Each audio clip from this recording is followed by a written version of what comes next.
जून का महीना था। चिलचिलाती धूप में रामलाल अपने मन में बदलता हुआ जा रहा था। धूप इतनी तेज थी कि जमीन भी आग सी तप रही थी। रामलाल के पैर में चंपल भी नहीं थी। वो नंगे पैर लंबे लंबे कदमों से आगे बढ़ता जा रहा था। उसको अपनी नहीं बल्कि अपने खेतों की बहुत ज्यादा फिक्र थी। जंगली बूंदों के झुंड खेतों में आते थे और कुछ ही मिनटों में खेत को नहस नहस कर देते थे। रामलाल के खेत में इस साल बहुत ही अच्छी तरबूजे की फसल लगी थी, जिसे देखकर उसकी जान में जान आती थी। उसके पास पैसा नहीं था, लेकिन उसने गांव के ही एक जमींदार से पैसा उधार लिया हुआ था, जिस पर जमींदार का ब्याज बहुत तेजी से बढ़ रहा था। रामलाल मन ही मन में सोच रहा था, इस बार तरबूजे बेचकर जमींदार का सारा कर्ज चुकाऊंगा और इसके बाद अपनी बीवी के लिए एक अच्छी सी साड़ी और अपने लिए एक कुर्ता खरीद लूंगा। बच्चों के पास भी कपड़े नहीं है, उन्हें भी कुछ न कुछ देना पड़ेगा। आगे सर्दी भी आने वाली है, जिसके लिए रजाई और कंबल भी लेना पड़ेगा। वह यही सब अपने मन में बदबदाते हुए खेतों की तरफ जा रहा था। उसे अपने पैरों की फिक्र नहीं थी। आम आदमी तो ऐसी गर्मी में नंगे पैर नहीं चल पाता, लेकिन रामलाल अपने मन में सपने देखता हुआ अपने खेतों की ओर बढ़ता चला जा रहा था। खेत के पास पहुंचते ही रामलाल गदगद हो गया। खेत में बहुत अच्छी तरबूजे की फसल थी। वो हर समय खेत में ही आते जाते रहता था, क्योंकि अगर धोखे से भी ढूंढा गया तो उसका पूरा का पूरा खेत कुछ ही समय में खत्म हो जाएगा और उसके सपने मिट्टी में मिल जाएंगे। इसलिए रामलाल दिन में और रात में पूरा समय खेत में ही गुजारता था। रामलाल की पत्नी भी पूरी नहीं समा रही थी, क्योंकि 10 साल बाद उनके खेतों में इतनी अच्छी फसल लगी हुई थी, लेकिन गर्मी बहुत ज्यादा था। जमींदार अक्सर आके रामलाल को धमकी देता रहता था, फसल काट दो और मेरी पाई चुका दो, नहीं तो तुम्हारे लिए अच्छा नहीं होगा। रामलाल ने हाथ जोड़कर कहा, इस साल खेत में फसल अच्छी लगी है साहब, मैं आपका एक पैसा चुका दूंगा। तरबूजे की फसल लगभग तैयार थी। जितनी खुशी आज रामलाल को हो रही थी, इनका अंदाजा लगाना आज मुश्किल था।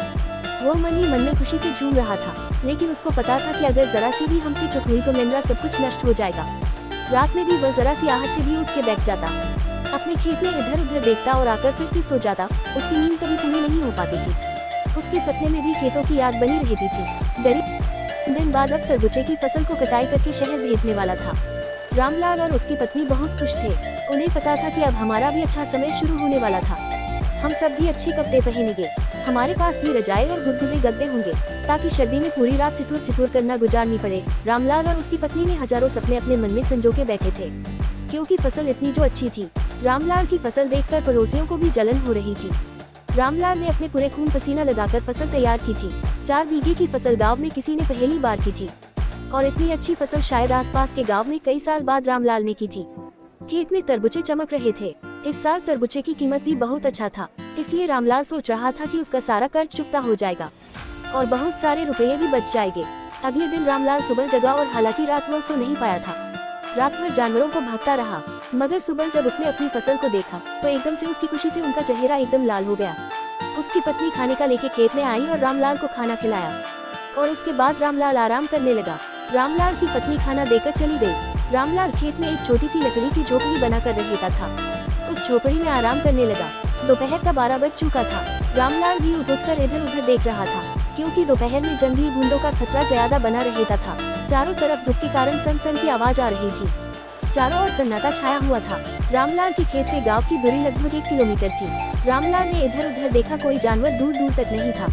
ये सोचकर वह आराम करने लगा। इतने में ही उसे कब नींद आ गई उसे पता ही नहीं चला। रामलाल को नींद आते ही एक ऊंट का बड़ा झुंड आया और उसके खेत में टूट पड़ा। रामलाल इतना थका हुआ था कि वह बहुत ही गहरी नींद में सो गया। उसे कुछ पता ही नहीं चला और भूल ने उनके खेत को कुछ ही मिनटों में पूरी तरह से तहस नहस कर दिया। सारे तरबूजे और पौधे पूरी तरह नष्ट कर दिया।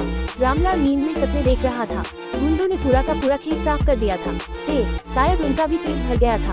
खेत में ऐसा कुछ भी नहीं बचा था कि उसे जानवर भी खा सके। रामलाल ने आसमान की तरफ देखा और फिर वहीं गिरकर बेहोश हो गया।